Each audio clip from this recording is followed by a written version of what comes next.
இது நேற்று காலையிலேயே சுட்டு வச்ச இட்லிங்க, மீதி ஆகி போச்சுன்ட்டு எடுத்து அப்படியே வச்சாச்சு. இதில் ஒரு 10 இட்லி இருக்குமுங்க, அதை புட்டுக்காங்க சின்ன சின்னதாக.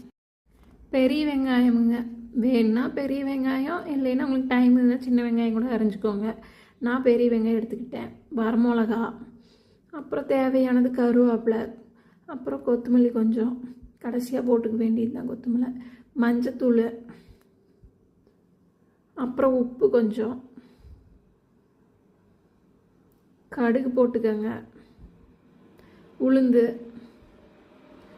கடலைப்பருப்பு, எண்ணெய், இதெல்லாம் தாங்க தேவையான ஐட்டம் நம்மளுக்கு ஒரு உப்புமா செய்கிறதுக்கு. இப்போ அடுப்பில் வடை சட்டி வச்சு அடுப்பத்தை வச்சுட்டு வடை சட்டி சூடானது நம்ம எண்ணெயை ஊற்றிக்கலாம். எண்ணெய் நல்லா சூடாயிருச்சுன்னு பார்த்துக்கணுங்க. சூடானதுக்கப்புறம் கடுகு போட்டு பொரியணுங்க. கடுகு பொரிஞ்சதுக்கப்புறம் கொஞ்சமாக நம்ம உளுந்து போட்டுக்கலாம். உளுந்து போட்டுட்டு அது கூடவே கடலைப்பருப்பும் கொஞ்சம் போட்டுக்கலாம். கடலைப்பருப்பு உளுந்து வறுத்ததுக்கு அப்புறமேட்டு கொஞ்சம் கருவேப்பிலை போட்டுக்கலாம். கருவேப்பிலை போட்டு தாளிச்சிக்கலாம். கருவேப்பிலை போட்டு ஒரு கொஞ்ச நேரம் அது ஃப்ரை ஆகணும், மொறுன்னு அந்த மாதிரி வந்ததையும் வரமிளகா போட்டுக்கோங்க. நான் 4 வரமிளகா போட்டுக்கிட்டேன், அது கொஞ்சம் காரம் அதிகம், அதனால் 4 மட்டும் போட்டுக்கிட்டேன். அப்புறம் பெரிய வெங்காயம் பொடி பொடியாக அரிஞ்சு 2 வெங்காயம் போட்டுக்கிட்டேன். உங்களுக்கு வேணும்னா நீங்கள் சின்ன வெங்காயமும் தேவையான அளவுக்கு போட்டுக்கலாம். இப்போ வெங்காயத்தை நல்லா வணக்குங்க.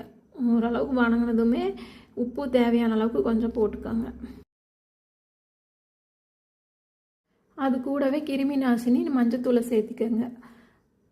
கொஞ்சம் கலர் வர அளவுக்கு நம்ம சேர்த்துக்கிட்டாவே போதும். நல்லா வெங்காயம் அந்த மஞ்சத்தூள்லாம் பச்சை வாசனை போகிற அளவுக்கு கொஞ்சம் நல்லா வணக்கிங்க. இப்போ புட்டு வச்ச இட்லியை நம்ம அதில் போட்டுக்கலாம். நாங்கள் கொஞ்சம் கடிக்கிற மாதிரி கொஞ்சம் பெருசு பெருசாக போட்டுக்கிட்டேன். நீங்கள் வேணும்னா உங்களுக்கு இன்னும் தூள் தூளாக ஆகிற மாதிரி நல்லா போட்டுக்கலாம். இப்போ எல்லா இட்லியும் போட்டாச்சு. போட்டு நல்லா கலக்க வேண்டியதுதான். கலர் எல்லாம் அதில் பிடிக்கணும். பாருங்க, நல்லா கலக்கியாச்சு. இப்போ பொடி பொடியாக அரிஞ்ச கொத்தமல்லி தூவிக்க வேண்டியதுதான். தூவி நல்லா கலரி விட்டால் இட்லி உப்புமா ரெடி.